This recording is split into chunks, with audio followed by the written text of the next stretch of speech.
Hello mga kayami! Magandang gabi! Andito na naman pala tayo sa aking munting kusina mga kayami.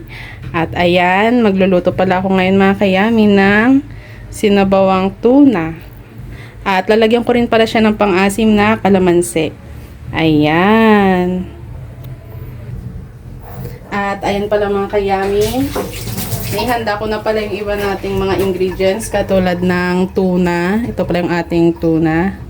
At naihanda ko na rin yung ating gulay tulad ng talong, okra at saka yung dahon ng kamote.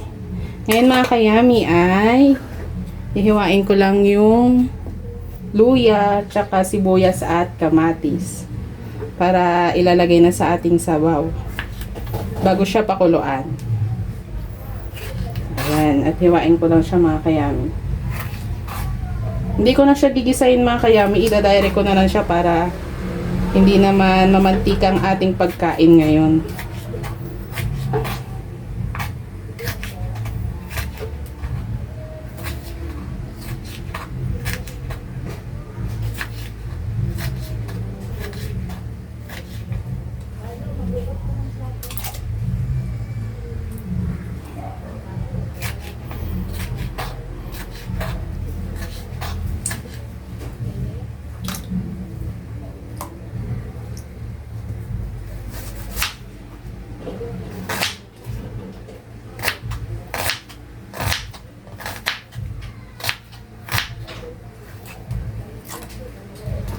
Yan, at idediretso ko na siya doon sa kaldero na may sabaw.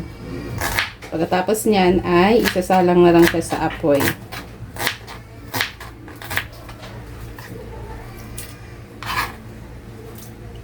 At lalagyan natin siya ng luya. Mas maraming luya, mas masarap mga kayami.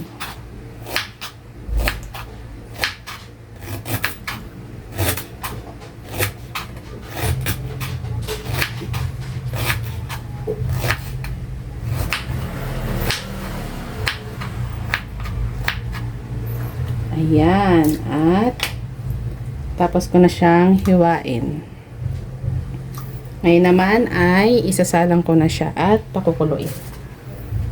Ayan naman kayami, tatakpan na natin siya. At ayan naman kayami, naisalang ko na siya. At hihintay na lang natin siyang kumulo. At pag kumulo na siya ay ilalagay na natin yung tuna. Ayan. At ayan na pala mga kayami, kumukulo na yung ating sabaw. Ngayon ay ilalagay ko na yung isda. Ayan, at ilalagay ko na mga kayami yung isda sa ating sabaw. Ayan.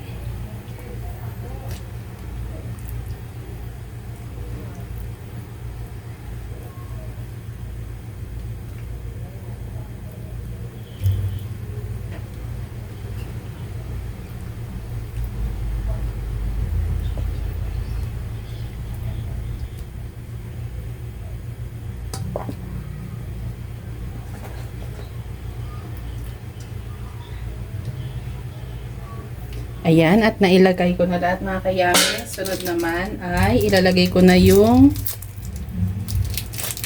ibang pampalasa tulad ng cubes at asin. Para habang kumukulo siya ay magkakaroon na siya ng lasa.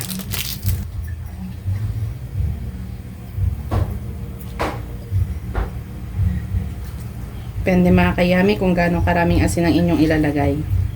Kaya sa akin siguro okay na muna yung ganyan at titikman ko na lang siya mamaya.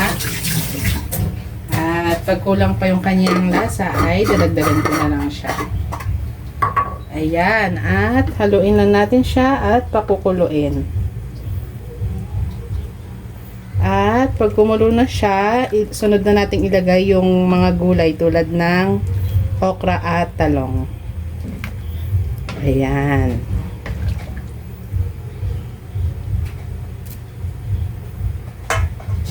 Takpan lang natin siya mga kayami.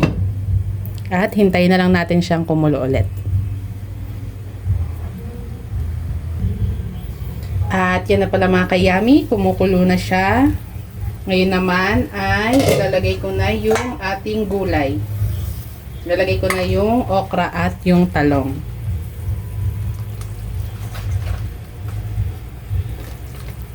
Ayan.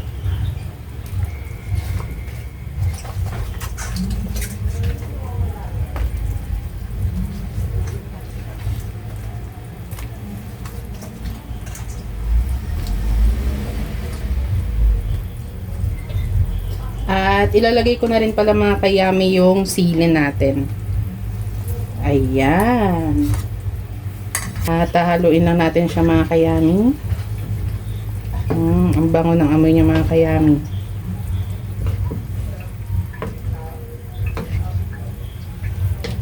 Ayan, haluin lang natin siya ng maayos. At pakukuluin lang natin siya ulit hanggang sa maluto na yung mga gulay. At pag naluto naman na yung mga gulay mga kayami, saka natin ilalagay yung ating pang-asim na kalamansi. Ayan, at takpan lang natin siya ulit.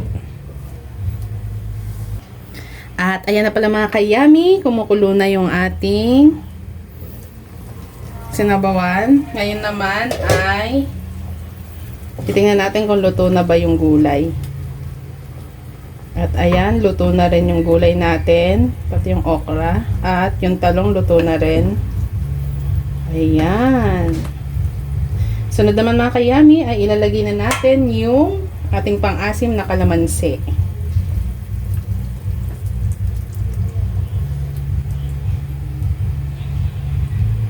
Ayan. Pagkatapos ay hahaluin lang natin. At pakukuluin lang din natin siya hanggang sa maluto yung ating linagay na kalamansi. At pagkatapos nun, ay ilagay na natin yung talbos. At yan na mga kayami, malapit na maluto yung ating inasimang tuna. At ayan na pala mga kayami, kumukulo na siya. Ngayon naman ay hahaluin natin siya at titikman na natin kung okay na ba yung kanyang lasa. Ayan. At ang bango niya mga kayami.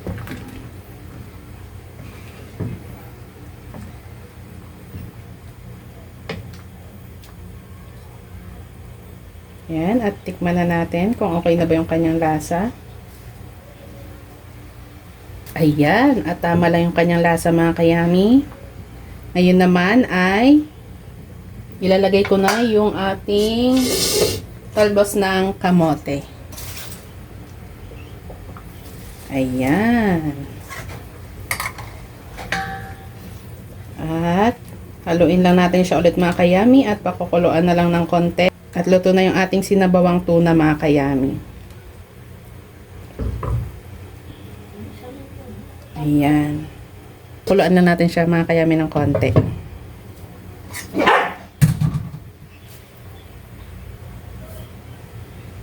At ayan na mga kayami, kumukulo na siya. Haluin lang natin siya mga kayami. Ayan. Ayan na mga kayami, luto na yung ating sinabawang tuna.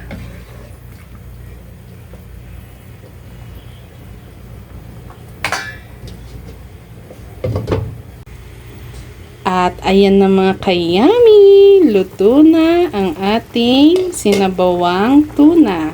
Ayan. Yummers! Kain tayo mga kayami. Bye-bye!